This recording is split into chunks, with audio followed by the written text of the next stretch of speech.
విశ్వగురు భగవాన్ శ్రీ శ్రీ శ్రీ రామదూత స్వామివారి 60వ జన్మదిన సందర్భంగా తిరువూరు ఊరు మొత్తం నగర సంకీర్తన చేస్తున్నాము.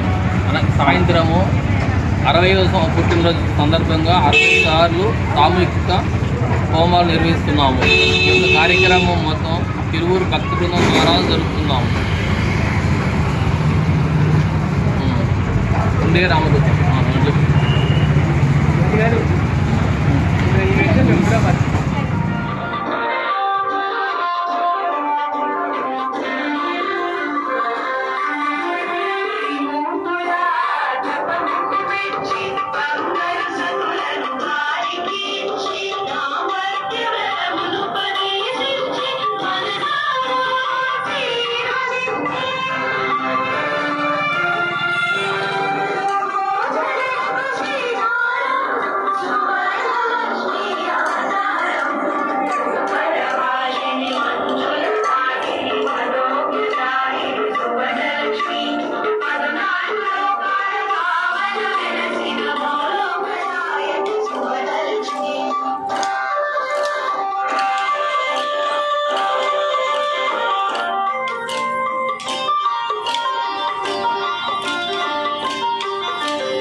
హాయ్ ఫ్రెండ్స్, మేము చేసే ఇంట్రెస్టింగ్ వీడియోస్ మీ మొబైల్లో నోటిఫికేషన్గా రావాలి అంటే మా ఛానల్ని సబ్స్క్రైబ్ చేసుకోండి. అలాగే పక్కనున్న బెల్ ఐకాన్ని క్లిక్ చేయండి.